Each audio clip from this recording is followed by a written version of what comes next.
don't have any choice but to make this home of ours a manageable, sustainable base, not just for humans, but for the life that sustains us and that we need to respect. The calcium in our bones, the iron in your blood, all of that was made in stars. We need each other to survive, and we need each other to understand. We're all connected together. We're connected up with the history of all of the stars that were formed and dying before we came about. Is it worth flying off to another Earth to bring our problems? Is it worth going to the moon to put up a Hilton hotel? We are our own worst enemy. Our salvation is on this planet.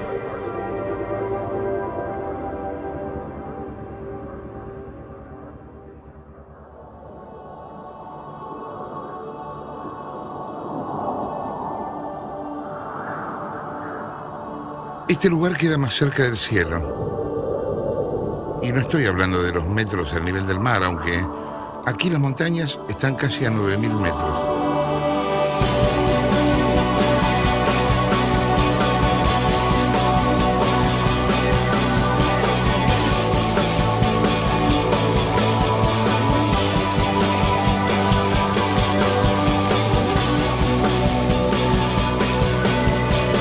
Aquí en Katmandú, como en la India, las personas viven con el alma del lado de afuera.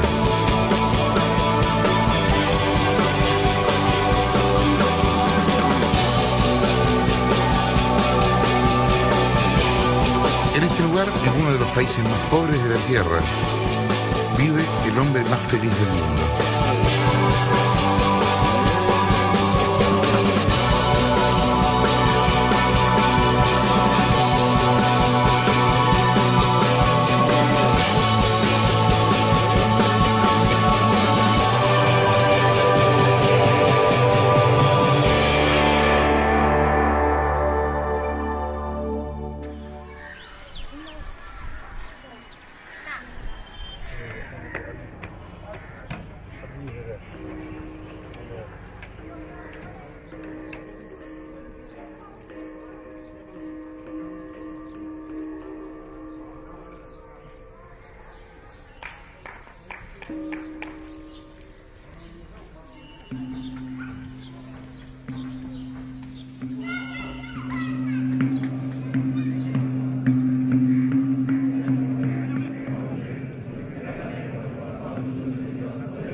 El hombre más feliz del mundo se llama Mathieu Ricard y es francés, pero lleva 37 años viviendo como monje budista y habla inglés con el acento de un hindú. Ricard es hijo de un filósofo y una pintora. Creció en París junto a Buñuel y Stravinsky. Aprendió fotografía con Cartier-Bresson. Es doctor en genética celular y un día dejó todo para venir al Himalaya.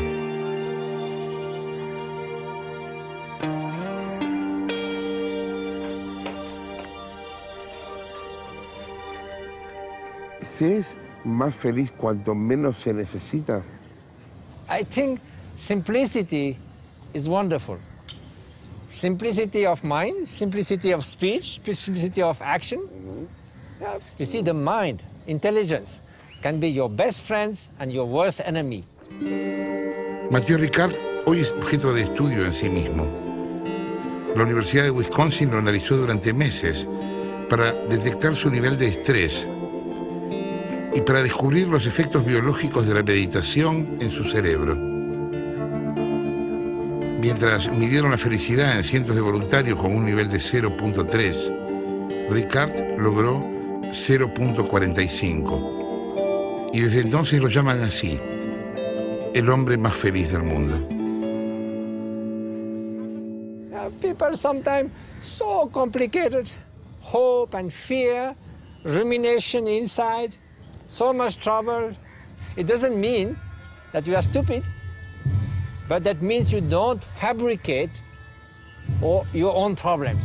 So simple life comes from a simple heart.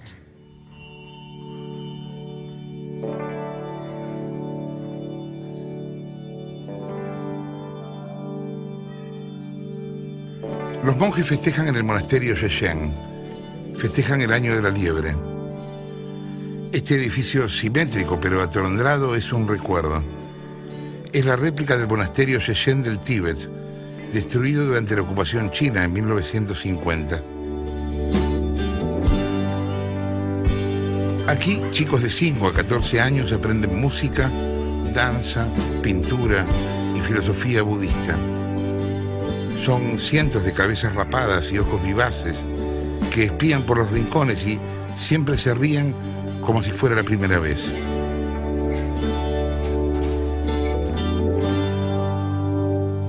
I think in the last 20 years, it became more and more clear our mental state can influence our physical state. Like I've been now engaged for 10 years in some neuroscience research about the influence of meditation on the body.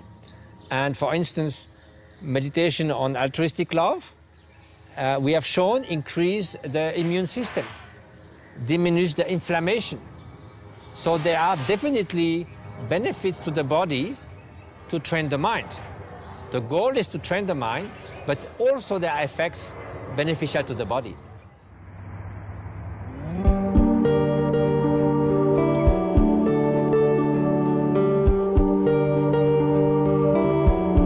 Mathieu Ricard fue un puente, el primer conejillo de Indias que investigó el Mind and Life Institute, creado por iniciativa del Dalai Lama en el año 2000. David Vago fue uno de los primeros coordinadores de aquel trabajo.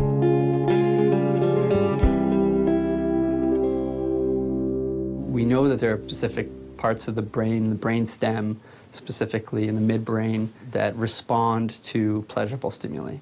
And from an evolutionary standpoint, this is important because we need to approach things that are good for us and avoid things that are not going to benefit us.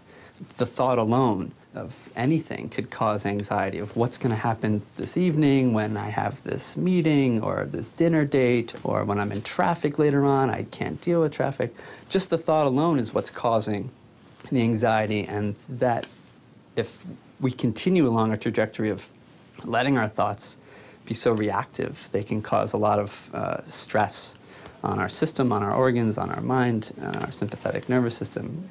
And that actually is not good for our immune system, it's not good for our mental health, so not good for our physical health. Meditation means to cultivate, to transform the mind, to go from mental confusion to awareness, to wisdom, to get rid of the mental poisons. That's the goal of meditation.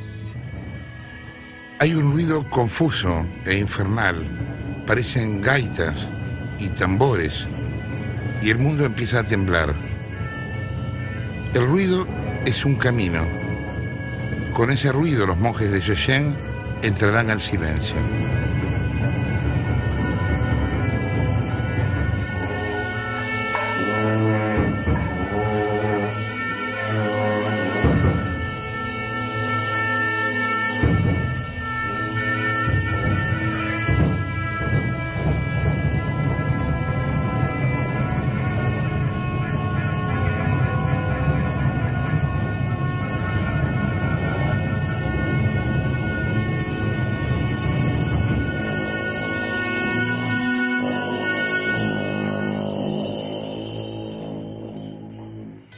In the beginning, the mind is like a wild monkey, never stops, always jump, crazy.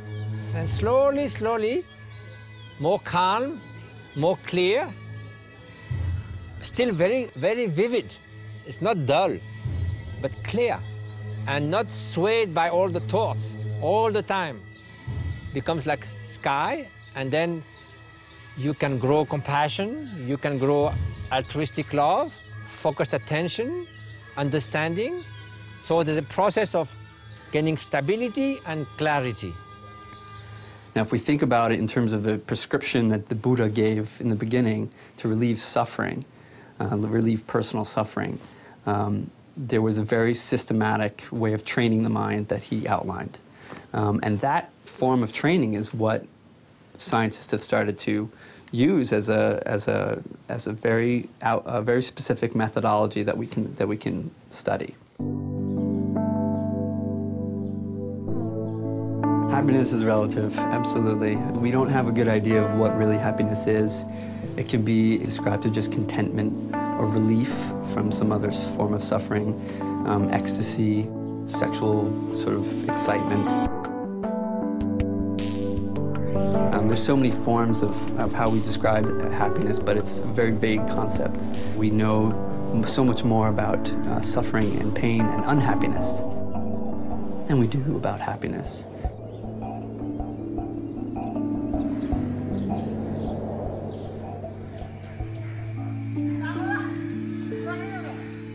When it comes with the name religion, then people are a little bit afraid. If exercising 40 minutes is good for your health, and if meditating 45 minutes is good for your brain, so there's nothing wrong with that, you know. So if they can really find which is they're finding, and if they can really find the Buddhist technique can be beneficial for other people, then why don't they, you know, use that and then make more people happier in this world. Rinpoche quiere decir precioso, y es el título honorífico que los budistas usan para señalar a los lamas reencarnados. Rabjam es un Rinpoche. Lo supo a los 3 años, cuando dibujó el viejo templo de su abuelo en el Tíbet, el templo que nunca había visto. Generally, I think world is moving so fast.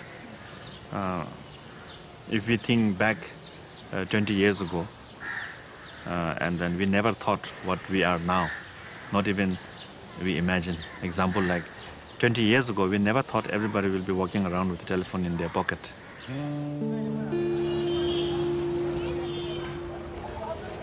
Before you send a letter, you expect reply within a month or week. And then the fax came. People expect you to reply within 2-3 days. And now email. If you don't reply the next day, they say, what's going on? So even there's more communication, more fast advance, people have less time. I don't know how much it's really helping for the happiness or well-being of the people, all this so-called fast development.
En Katmandú, Dios vive tapado de trabajo.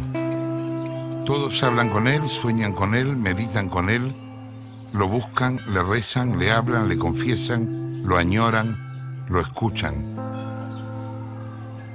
Esta es la ciudad de los templos budistas e hinduistas, la de los uniformes divinos, los hinduistas ataviados con sus saris, los budistas envueltos en las túnicas amarillas y bordó. Es también la ciudad de los caminos, de los que llegaron aquí por el camino corto de las drogas en los 60, o por el camino largo de la meditación.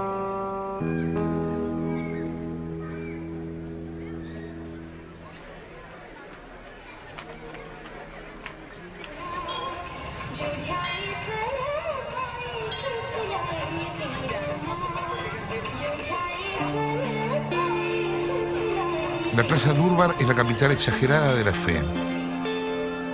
El aire es húmedo y de esponja.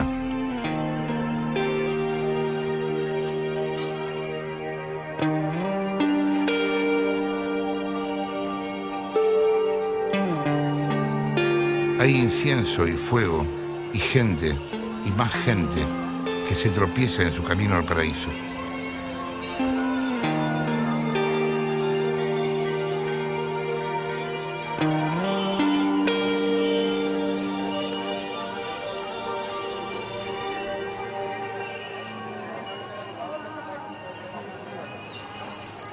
Uno encuentra en sociedades como Nepal grandes contradicciones sociales, de mucha pobreza, mucha riqueza, pero a la vez un estado de quietud en cuanto al reclamo. La gente no es violenta. La religión en ese caso funciona como catalizador de esa violencia, evita que esa violencia suceda. At least in a Buddhist environment, like or in an Eastern environment, I think the people are trying basically, because it's less individualistic society, so there's less space for resentment. It's more based, the villages, the communities are more based on family structure, big families, or cooperation in the village. So there's less space for individualistic people becoming, very powerful, and other individualistic people being jealous and feeling resentment. I think the fact that in the Buddhist culture, there's more this feeling that all sentient beings are equal and that we should cultivate compassion. So it is not passive, but it's just a better, I think, understanding of a less individualistic society.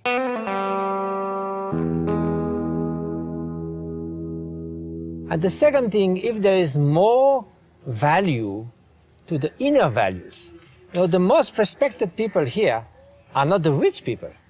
They are the most wise people, the spiritual masters. You don't feel jealous of them. You want to become like them. So therefore, if you see someone very rich, you are jealous because you cannot get that wealth.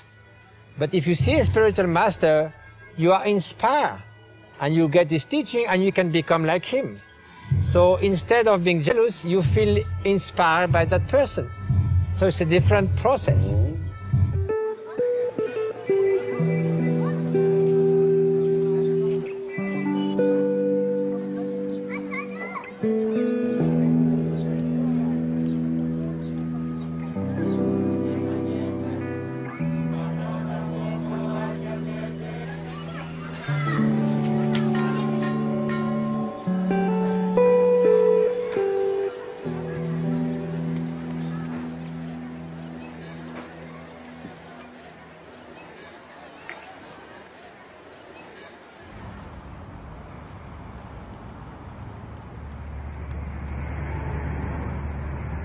Usually there's a metric for measuring happiness through general well-being.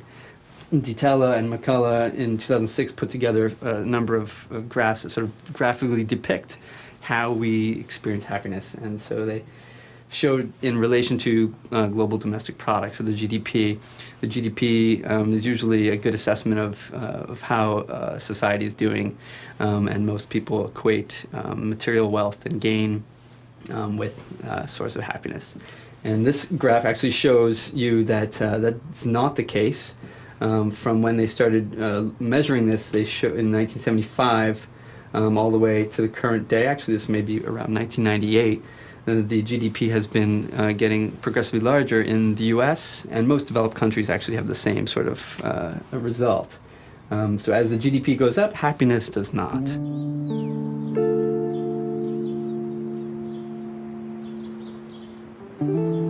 Material wealth, things like money, things like a new car, a new job, status. These are all things that make us happy, but they're very transient, they're very ephemeral, they're short-lived. But a more sustaining or long-lasting form of happiness is harder to obtain, and we know that. But as this field is continuing to grow, I think we're starting to understand that there are very specific practices that one can cultivate, very specific skills that you can cultivate to achieve a longer lasting happiness.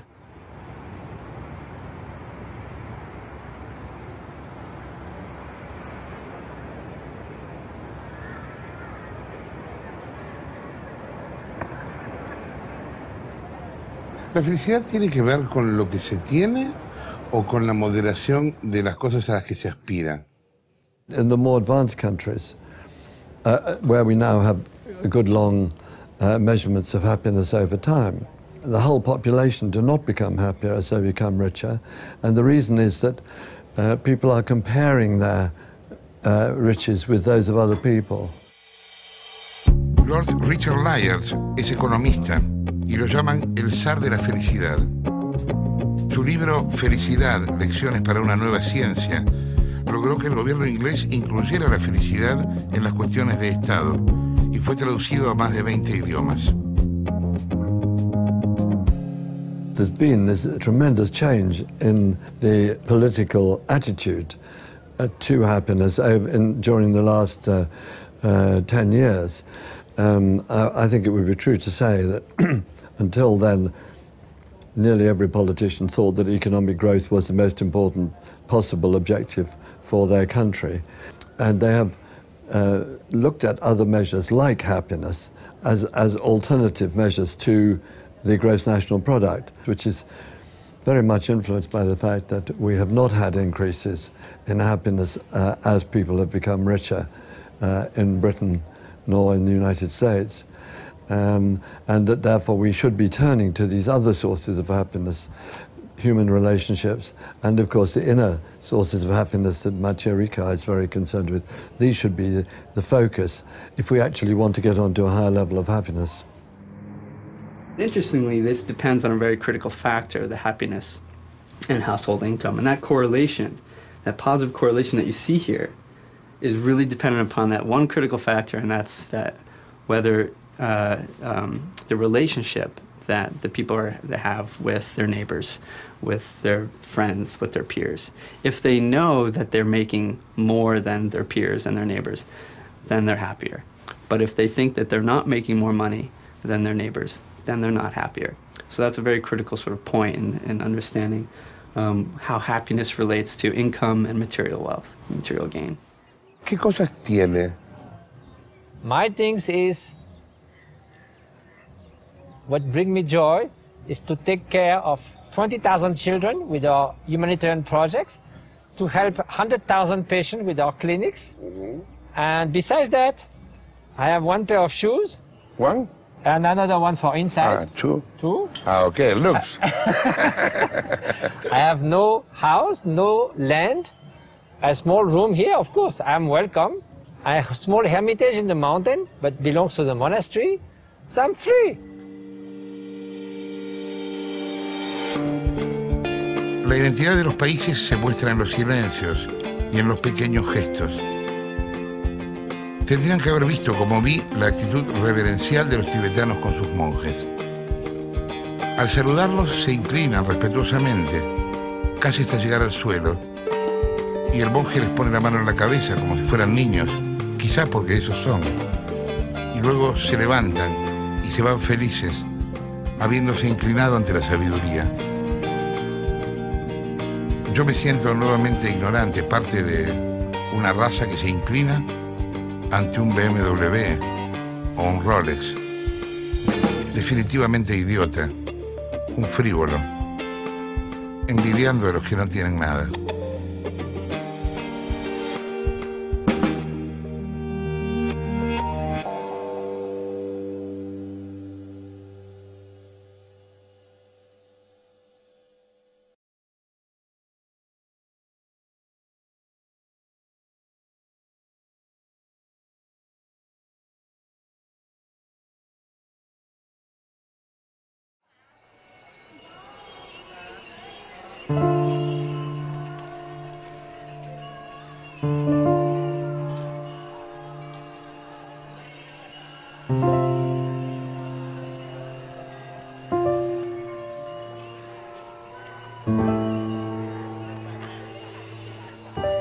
Ningún mortal puede ver a la Kumari.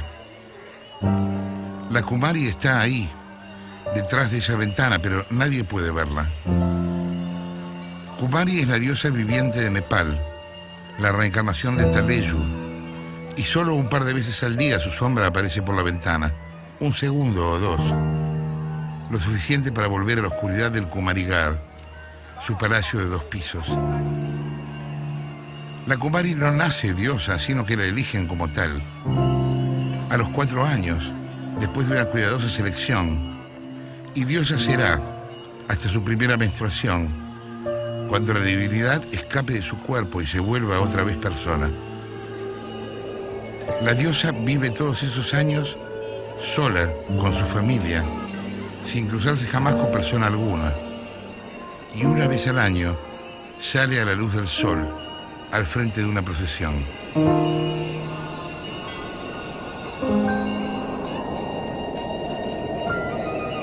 Cuando dejó su carrera para empezar a venir a estudiar budismo, ¿con qué pensó que se iba a encontrar? So first I came to India, to Darjeeling, and I had seen documentaries about the great spiritual master from Tibet who had fled the Chinese invasion of Tibet. I was so impressed, I said, I must go and meet these masters. So I didn't know yet, I was out of curiosity, but after I met them, I realized they were really extraordinary people. So I went back and forth for many years, and after 6 years, I finished my PhD and I decided to live there in Darjeeling in India. ¿Y qué fue lo que lo decidió? Well, first it was the actual meeting with those very wonderful persons. But there was something about them, it is difficult to describe, about wisdom, about compassion, about this serenity, inner peace. They were the example of what they teach. Mathieu Ricard maneja proyectos humanitarios en Nepal, la India y la región del Tíbet. 16 clínicas y 7 escuelas que albergan 800 niños que viven como nómades en el Himalaya. Su ONG se llama Karuna Shechen. Karuna significa compasión en sánscrito.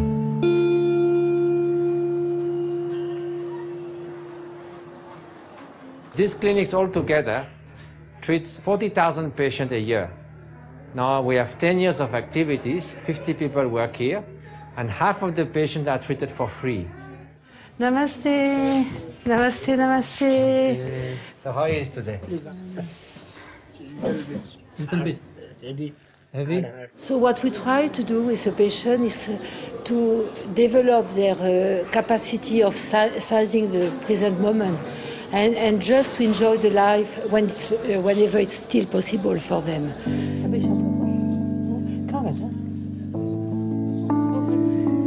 We have to be good at listening to the patient, listening their fear about the imminent death, their fear about what will happen when they will disappear, and especially for their children. C'est ça. Ah ouais, elle vient d'où?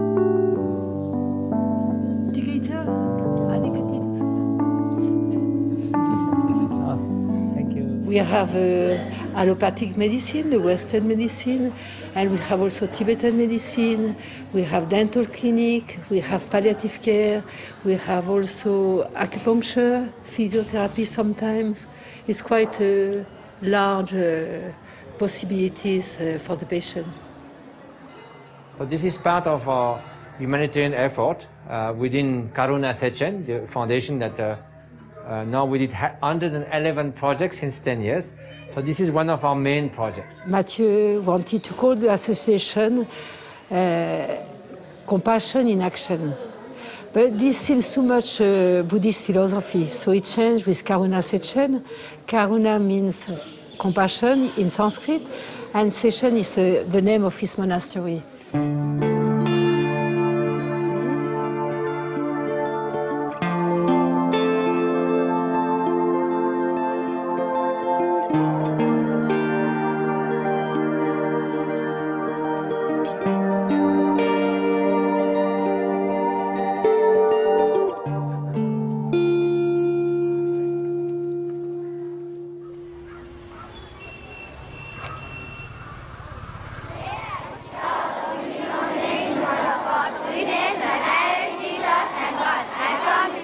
They say, I will be a good contribution to society. I will not tell lie. There will be a peace bomb in society. So they do all this pledge. And when they sing, they say, if your eyes see everything as thorn, then the thorn is everywhere. Is your eye is a flower, then you see flowers everywhere. So it's education of the heart also. And go.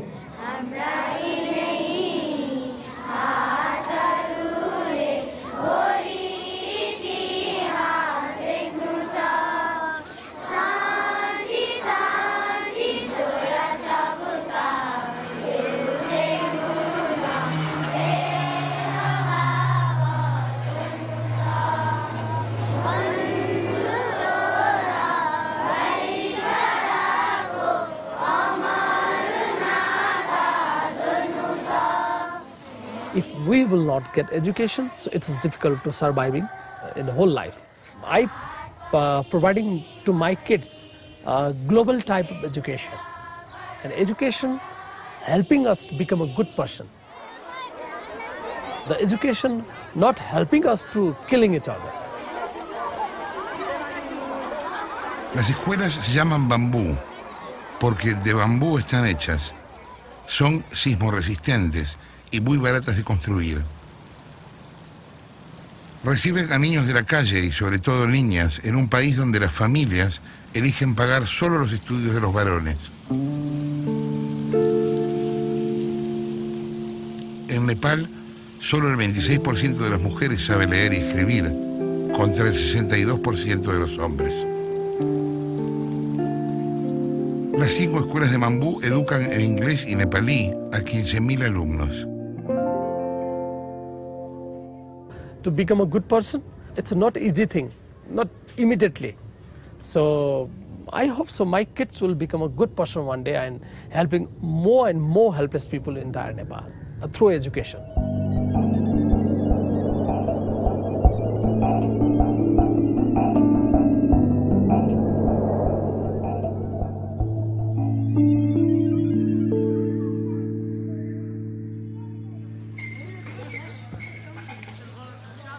Compasión es una palabra difícil porque en español se tiene compasión por alguien inferior. ¿Usted habla de compasión en el sentido de hermandad, de fraternidad? It is the same problem in French. Okay. In French, compassion is like pity, so very different. In Buddhism, the root is altruistic love, the wish that all sentient beings, not only human, but all living beings, find happiness and the cause of happiness.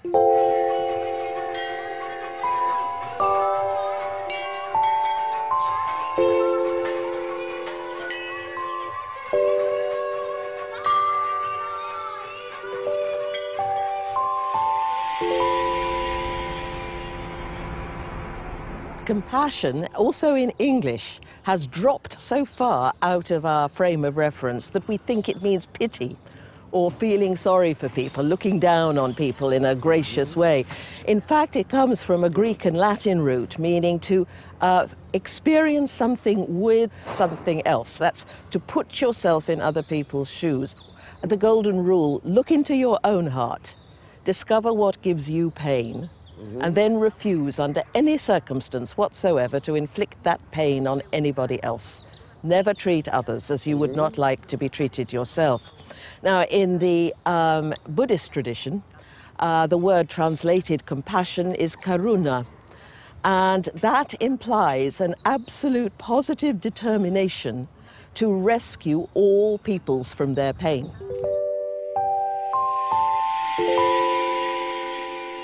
So now, when this benevolence, this altruistic love, not just for the dear one, but for everyone, meets with suffering, then becomes compassion. So it's very deep, because compassion wants to remove the deepest cause of inner suffering. That sort of ability, empathy, for example, to empathize with someone, or compassion, to express compassion, to cultivate compassion for another person's suffering, those seem to be eliciting areas, activity in areas of the brain that are very widely distributed through the brain. But I think we're starting to realize that the lasting form of happiness is no longer related to oneself, but to ourself in relation to everyone else. Es curioso porque uno diría que la religión y la ciencia se pelean. Not with Buddhism. Buddhism is a science of mind. It's not just a religion where we have, there's no blind faith, just to believe something that you don't understand. It's basically about transforming yourself to achieve some kind of awakening. Buddhism is not a theistic religion. As a Buddhist, we don't really necessarily believe in a God as a creator. We believe there is a God. There's many different realms. We call it God realm, demigod, human, animal, and then we also believe in hell realms. So these are all is within your mind. But we don't say that there's some kind of a big entity that made everything. That we don't really. Then if we start believing that, then there's lots of doubt, lots of questions. Who is that? Who created that? The Buddhist view cannot be just a blind faith. It has to be understood through analyzing. Then how to put this view useful into oneself, that is what we call Buddhist practice. So we can say Buddhist science, Buddhist view, and Buddhist practice. So a true understanding of reality is freedom. The Dalai Lama says many times, if any idea of Buddhism is proven wrong by science, we should give it up. We're looking for the reality, not for some kind of dogma.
El Año Nuevo tibetano se festeja durante 9 días. El 10º día la fiesta se transforma en un regalo para la comunidad y allí se bailan las danzas sagradas del Lama. Así sucede desde el siglo IX.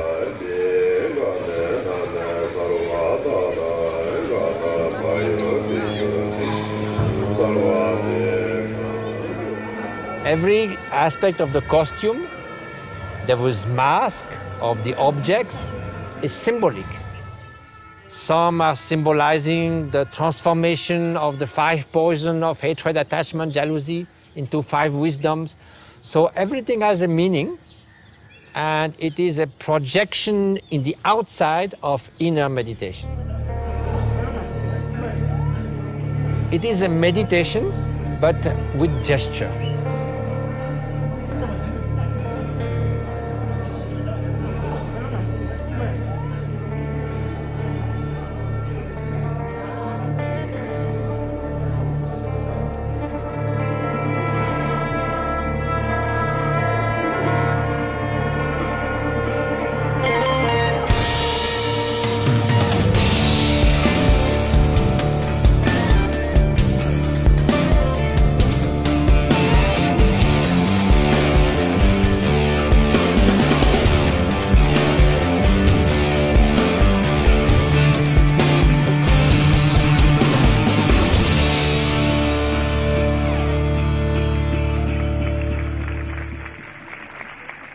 ¿Y qué pasa con el mal? Evil is just the mental toxin, mental poisons, hatred, jealousy, aggression, pride, arrogance. That is the real evil. There's no other evil than grasping to the self and having contempt for others, not having any consideration for the suffering and happiness for others. That's the evil. There's no something outside with hate, nothing like that. Inside, hatred, ultimate evil. ¿A qué le teme? Ignorance, hatred. I will be very fearful if I think that hatred will come in my mind.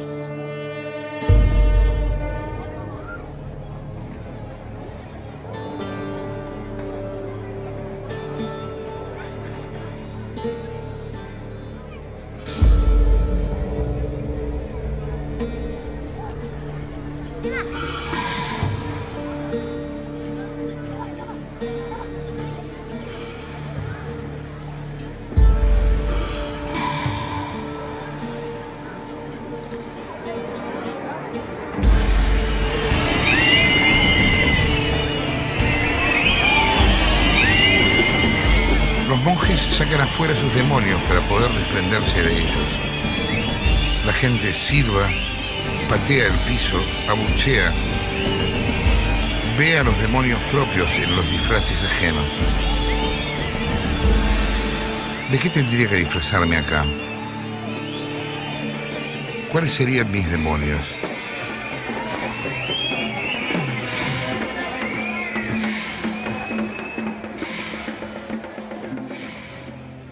¿Qué cree que sucede después de la muerte, si es que cree en algo?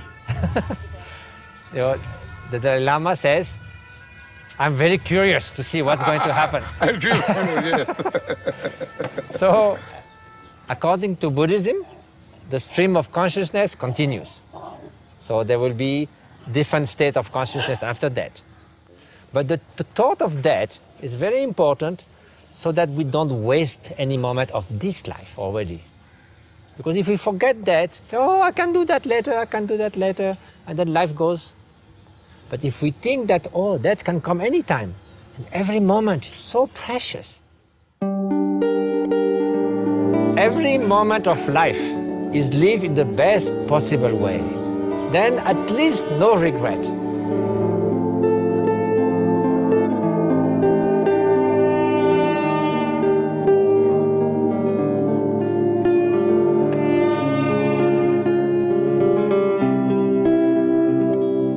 Every living being, not only man, wants to be happy and doesn't want to suffer.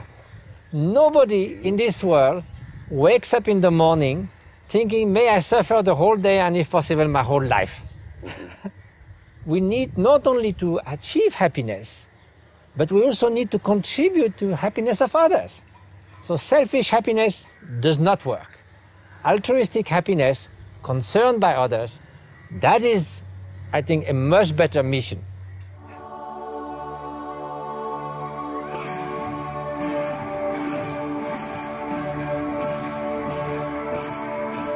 Es curioso cómo de pronto algo tan lejano nos une.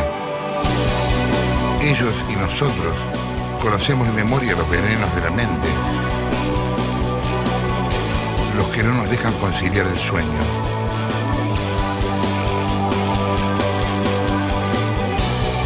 Ojalá fuera tan fácil sacarse los demonios así, romper las máscaras, patearlos en el piso, reírnos, nuevos, frente a lo que ya no queremos ser.